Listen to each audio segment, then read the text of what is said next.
fiscal prudence and monetary stability, whilst maintaining a strong thrust on public investment. Keeping Atmanirbharta as a lodestar, we have built domestic manufacturing capacity, energy security, and reduced critical import dependencies. Simultaneously, we have ensured that citizens benefit from every action of the government, undertaking reforms to support employment generation, agricultural productivity, household purchasing power, and universal services to people. These measures have delivered a high growth rate of around 7% and helped us make substantial strides in poverty reduction and improvement in the lives of our people. Today, we face an external environment in which trade and multilateralism are imperiled and access to resources and supply chains are disrupted. New technologies are transforming production systems while sharply increasing demands on water, energy, and critical minerals. India will continue to take confident steps towards Vikasit Bharat, balancing ambition with inclusion. As a growing economy with expanding trade and capital needs, India must also remain deeply integrated with global markets, exporting more and attracting stable long-term investment. As I begin Part A, I want to express my gratitude to the people for standing firmly with us as we forge our way together towards becoming one of the largest economies of the world.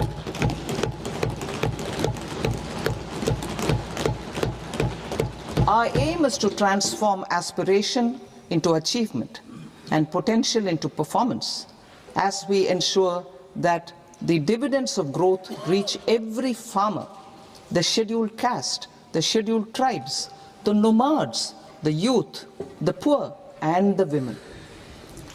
In Vikasit Bharat Young Leaders Dialogue 2026, several innovative ideas were shared with our Prime Minister, which have inspired many of the proposals, making this a unique Yuva Shakti-driven budget.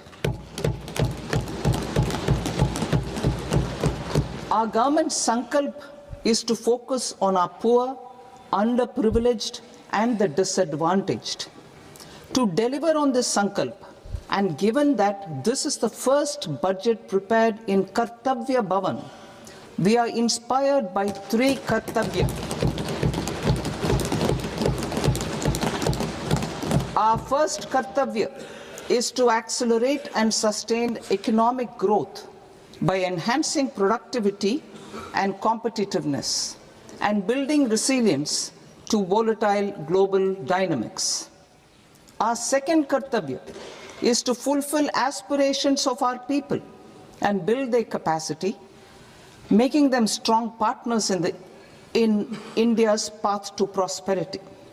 Our third Kartavya, aligned with our vision of Sabka Saath, Sabka Vikas, is to ensure that every family, community, region, and sector has access to resources, amenities, and opportunities for meaningful participation.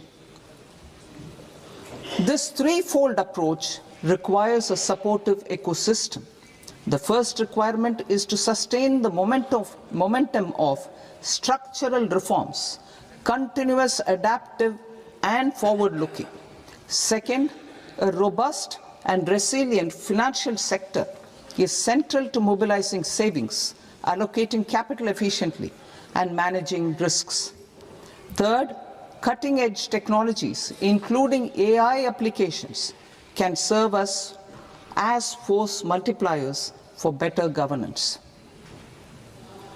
Reform Express. Our government has undertaken comprehensive reforms towards creating employment, boosting productivity, and accelerating growth. After the Prime Minister's announcement on Independence Day in 2025, over 350 reforms have been rolled out. This includes GST simplification, notification of labor codes, and rationalization of mandatory quality control orders. High-level committees have been formed, and in parallel, the central government is working with the state governments on deregulation and reducing compliance requirements. The Reform Express is well on its way and will maintain its momentum to help us fulfill our kartavya. I now move to specific proposals. Under our first kartavya, to accelerate and sustain economic growth, I propose interventions in 6 areas. 1. Scaling up manufacturing in 7 strategic and frontier sectors. 2. Rejuvenating legacy industrial sectors. 3. Creating champion MSMEs. 4. Delivering a powerful push for infrastructure. 5. Ensuring long-term security and stability. And 6. Developing city economic regions. Scaling up of manufacturing in 7 strategic and frontier sectors. Biopharma Shakti, meaning biopharma strategy for health advancement through knowledge, technology, and innovation.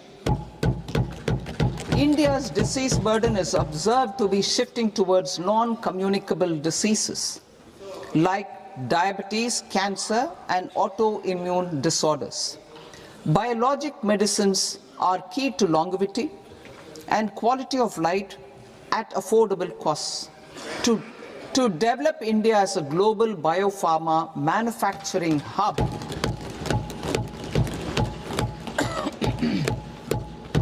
I propose the Biopharma Shakti with an outlay of 10,000 crores over the next 5 years. This will build the ecosystem for domestic production of biologics and biosimilars. The strategy will include a biopharma-focused network with 3 new national institutes of pharmaceutical education and research, popularly known as NIPERs, and upgrading 7 existing ones.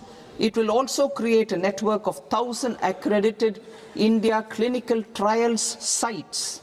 We propose to strengthen the Central Drug Standard Control Organization to meet global standards and approve timeframes through approval timeframes through a dedicated